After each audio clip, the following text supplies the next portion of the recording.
Passionné de lecture vous est présenté par la librairie Livre en Tête et la bibliothèque de Montmagny.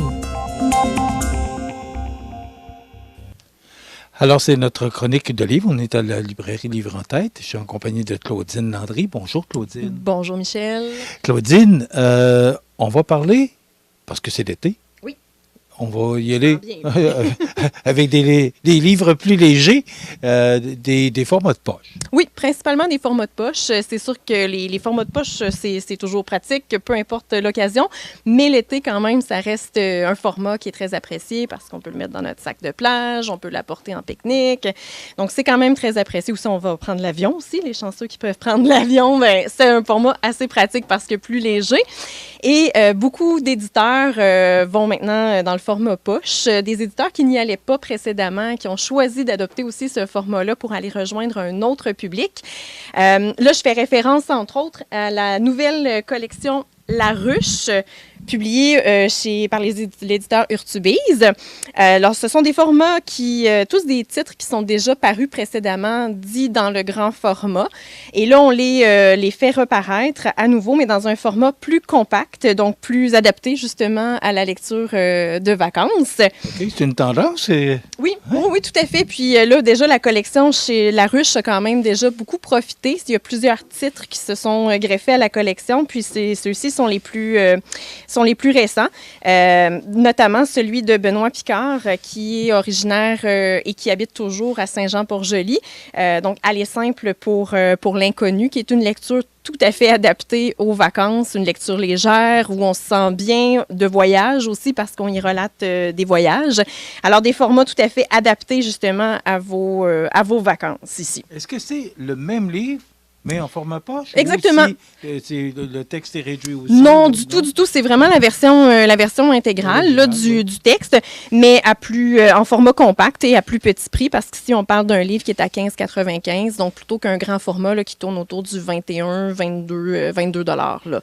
Donc économique, puis en plus, c'est qu'on... Et portable, oui, tout à fait. Puis là, c'est ça, les éditeurs québécois, on connaît beaucoup là, les livres de poche, on connaît aussi Pocket, j'ai lu, les 10-18, mais là, de plus en plus, même les éditeurs québécois se lancent dans le format compact, comme ça ici. C'est le cas aussi pour d'autres livres, notamment là, la fameuse série La Chronique des Bridgerton qu'on voit beaucoup passer là, sur Netflix parce que la nouvelle saison est maintenant en ligne. Alors là, ici, chez Flammarion Québec, on a choisi aussi de refaire les livres, mais dans un format plus compact, également avec un autre prix parce que là, les livres en grand format ici de La Chronique des Bridgerton, on parle plus du 29,95 alors qu'ici, on est en du 18,95. Donc, un format quand même aussi adapté au portefeuille. Là, présentement, il y en a, si ma mémoire est bonne, il y en a quatre de parus. Les autres vont paraître là, progressivement au courant de l'été. C'est la même chose aussi pour l'incroyable saga de Lucinda Riley, ici chez Saint-Jean Éditeur. C'est un livre, un best-seller mondial, Les Sept Sœurs. Ici, ben là, Saint-Jean Éditeur a choisi également d'aller rejoindre un autre public avec un format plus compact aussi. Donc, même chose, en fait, là, les premiers tomes sont parus. C'est une grande saga, donc il y a 8 tomes. Les 8 tomes vont paraître là, d'ici à l'automne. Donc, si jamais vous n'êtes pas encore plongé dans l'univers de Lucinda Riley et des Sept Sœurs, ben, je vous suggère peut-être d'opter pour le format compact là, qui sera à ce moment-là facilement transportable en pique-nique. Ça fait juste un petit peu plus de pages. Oui, quand même. Ben là, il faut dire, le tome 6 est assez volumineux. Hein. Pour ceux qui l'ont lu, ils vont se douter que le format va être assez costaud pour le 6e. Mais là, pour l'instant, c'est assez raisonnable quand même comme format. Est-ce que c'est une tendance qui s'en vient pour tous les gens qui écrivent, les écrivains, là, de pouvoir l'offrir en deux formats, format compact et le format normal? Oui, bien, de façon générale, là, c'est ce qu'on voit beaucoup là, dans l'industrie du livre. Une fois que le livre a fait sa vie, finalement, en grand format, bien, souvent, au lieu de faire une réimpression en grand format, on va opter pour un format plus compact. On le voit d'ailleurs aux éditions Alto, notamment avec la collection Coda, qui reprend là, les livres en grand format. Donc, plutôt des fois qu'opter pour une réimpression qui s'avère aussi coûteuse, mais on opte pour un format plus compact. Puis, à ce moment-là, on rejoint également un autre public. c'est des lectures qui se transportent bien, donc c'est certain qu'on va chercher un plus grand lectorat. Mais souvent aussi, il y a des éditeurs qui vont choisir là, de vendre les droits d'édition là, du livre à d'autres éditeurs qui sont habitués de faire du livre de poche, notamment, c'est ça, la maison, le livre de poche chez Pocket aussi. Donc, c'est des tendances là, qu'on voit de façon générale dans le livre. Mais je trouve donc que c'est une bonne idée. Oui, hein? Tout à fait. Ouais, oui, on s'adapte au marché et aux demandes également. Tout à fait. On poursuit avec... On va poursuivre avec la collection noire de la Courte Échelle. On connaît bien la Courte Échelle. C'est une maison d'édition qui va très bien au Québec. Et notamment avec cette collection-là, la collection noire.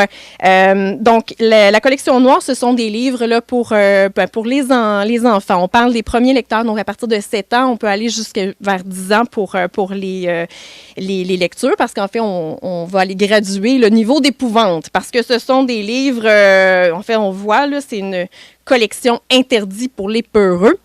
Ce sont des initiations, en fait, au thème de l'horreur, du suspense. Donc, c'est tout à fait adapté à un public jeunesse. C'est très bien connu. On a des fans hein, qui viennent, qui suivent absolument chacune des parutions.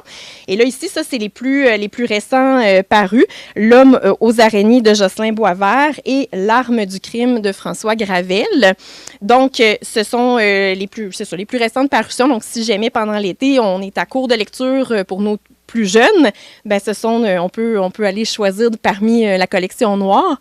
D'ailleurs, en librairie, là, jusqu'à la fin du mois de juillet, on a un concours avec les éditions de la Courte Échelle qui permettent en fait de remporter une super trottinette là, d'une valeur de plus de 100 $. Donc, si vous venez en librairie, assurez-vous de remplir votre coupon de participation. Le tirage se fait à la fin du mois de juillet. Alors, peureux, à s'abstenir. Oui. Mais ça donne juste un petit frisson. Là. C'est parfait quand il fait chaud. Donc, c'est vraiment jeunesse. Là, oui, jeunesse, oui. Ensuite, le phénomène de la romance est en explosion, mais ça, c'est pas juste au Québec, là, c'est vraiment, on le voit partout là, dans tous les marchés, là, disons-le. Planétaire. La romance est à son pic, si vous me permettez l'expression. Et ici, c'est la plus récente parution de l'autrice Rebecca Yarros, donc en traduction, parce qu'elle publie d'abord en anglais, Rebecca Yarros.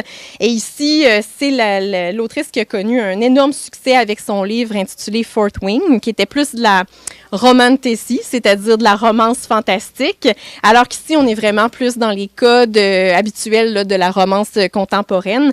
Alors, si jamais vous avez apprécié cette lecture-là ou que vous êtes encore à la recherche de lectures plus romantiques pour vos vacances, vous pouvez venir chercher en librairie ou encore demander à la bibliothèque cet exemplaire-là, donc ce titre-là de Rebecca Yarros. OK. Et là, il reste quelques petites 2 minutes pour parler. Ben, j'ai trouvé ça original quand je l'ai vu.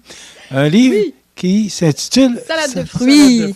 Oui. Qu'est-ce que c'est exactement? Ben, salade de fruits, c'est absolument... c'est juteux, pour pas faire de jeu de mots. Mais en fait, c'est l'illustratrice, la BDiste Caton, qu'on connaît, qui a fait beaucoup d'autres bandes dessinées aux éditions Pau Pau, notamment Les Ananas de la colère, qui était très humoristique aussi, qui se passait dans un tiki bar. Mais là, ici, c'est vraiment Caton qui se met elle-même en scène à travers des courtes strips de bandes dessinées. Donc, c'est un genre de BD. Il faut quand même aimer le look, mais je vous dirais c'est vraiment très, très comique. Là. Pour l'avoir lu, j'ai vraiment ri de bon cœur à plusieurs moments. Donc, si vous êtes à la recherche d'une lecture légère, mais qui ne serait pas un roman, une bande dessinée comme celle-ci peut convenir très bien. Donc, Salade de fruits aux éditions Pau Pau. Et pour ceux qui préféreraient les bandes dessinées un petit peu plus documentaires, je vous suggérais celle-ci chez Glénat, Québec, La malédiction des Berniers. C'est vraiment un docu-BD, finalement. C'est quand même un mouvement qu'on voit de plus en plus. Ici, le duo d'auteurs nous avait offert Havana Connection un petit peu plus tôt là, cette année, qui parlait plutôt justement de la mafia, donc c'est ça, des enquêtes policières. Ici, on est vraiment dans les années 50,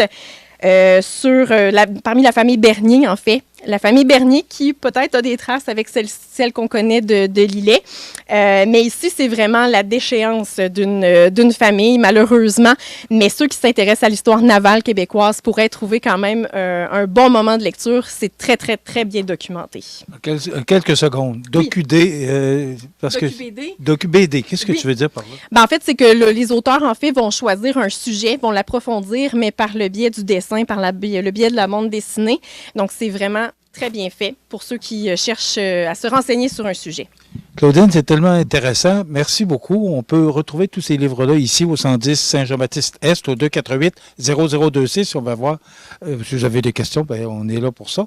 Alors, librairie Livre en tête. Merci, Claudine. Bon été. Merci, bon été. Oui, et voilà, ben, ça complète. Passionné de lecture vous est présenté par la librairie Livre en tête et la bibliothèque de Montmagny.